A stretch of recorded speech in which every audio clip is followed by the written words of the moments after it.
హల్లెలూయా. దేవుని నామానికి మహిమ కలుగును గాక. ఈరోజు ప్రభు వాక్యం నుంచి మరొక వాగ్దానం మనం విందాం. ఆయన వాక్యము మన పాదములకు దీపము, మన త్రోవలకు వెలిగే ఉన్నదని దేవుని వాక్యం ఇస్తుంది. ఈరోజు మనమందరం కూడా దేవుని యొక్క సన్నిధిలో ఈ వాక్యాన్ని మనం పట్టుకోవాలి. 119, 105. ఈ వాక్యము నా పాదములకు దీపము, నా త్రోవలకు వెలుగు. ఈరోజు మనం ఏ స్థితిలో ఉన్నప్పటికీ కూడా ఆ స్థితిని దేవుడు వాక్యముతో మనం నడిపించుకోగలిగితే మీరు వెలుగులో ఉంటారు. ఫర్ ఎగ్జాంపుల్, మీ కుమారుణ్ణి సరిచేసే విషయంలో వాక్యంతో సరిచేయండి, వాక్యంతో బోధించండి, వాక్యంతో జ్ఞానం దయచేయండి. కాబట్టి ఎప్పుడైతే వాక్యంతో అతనితో మనం మాట్లాడుతున్నామో వారు వెలుగులో ఉంటారు, మనం వెలుగులో ఉంటాం, అందరూ వెలుగులో నడుస్తారు.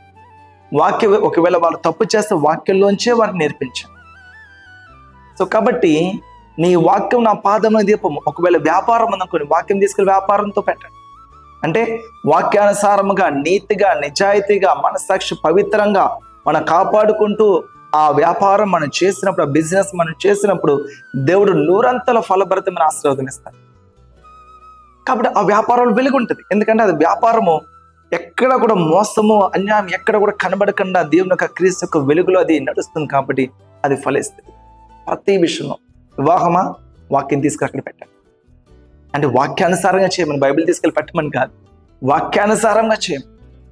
ఎటువంటి అన్యాచారము కూడా మన వివాహాల్లో రాకుండా క్రీస్తు వలె పరిశుద్ధ వివాహం, పరిశుద్ధమైన రింగు, అధికారం గుర్తు, ప్రతి విషయంలో కూడా క్రీస్తును మనం పోలి, క్రీస్తు వాక్యానుసారంగా మనం పోలి మనం నడుచుకోవాలని ప్రభు ఆశపడుతున్నారు. మీరు ఏ స్థితిలో ఉన్నా, మీరు లోపలికి వచ్చినా, బయటకు వచ్చినా, ఎక్కడికి వెళ్తున్నా, ఏం చేస్తున్నా, ప్రభుని ఏం అడుగుతున్నా వాక్యానుసారంగా అడగండి. అప్పుడు అవన్నీ కూడా వెలుగులో అవుతాయి. ఆ వెలుగు మన జీవితాలకి ఆశీర్వాదకరంగా ఉంటుంది. నీ వాక్యము నా పాదములకు దీపము, నా త్రోవలకు వెలుగు.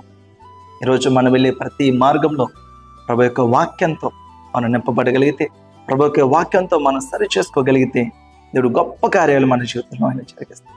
కాబట్టి ఈరోజు ప్రతి ఒక్కరు కూడా మీరు ఏదైనా చేయండి, ఎక్కడికైనా వెళ్ళండి, ఎలాగైనా ఉండండి, వాక్యానుసారంగా చేయండి.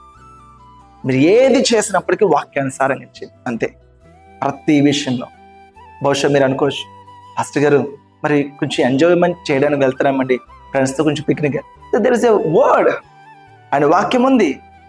మనం సంతోషించవచ్చు, ఆనందించవచ్చు కుటుంబాలతో. ప్రతి విషయంలో బైబిల్ వాక్యానుసారముగా ఎక్కడ కూడా విరుద్ధమైన కార్యాలు మనం తలపెట్టకుండా, విరుద్ధమైన మనుషులతో, వ్యతిరేకమైన మనుషులతో మనం వెళ్ళకుండా, మనం క్రీస్తులో మనం కట్టబడి ఆయన వాక్యం మన పాదాలు దీపం. ఆయన వాక్యానుసారంగా మనం నడుచుకోగలిగితే ఆయన వెలుగు మన త్రోవలన్నీ కూడా సరళం చేస్తూ ఉంటుంది. అప్పుడు దేవునికి గొప్ప దేవుడు మనం.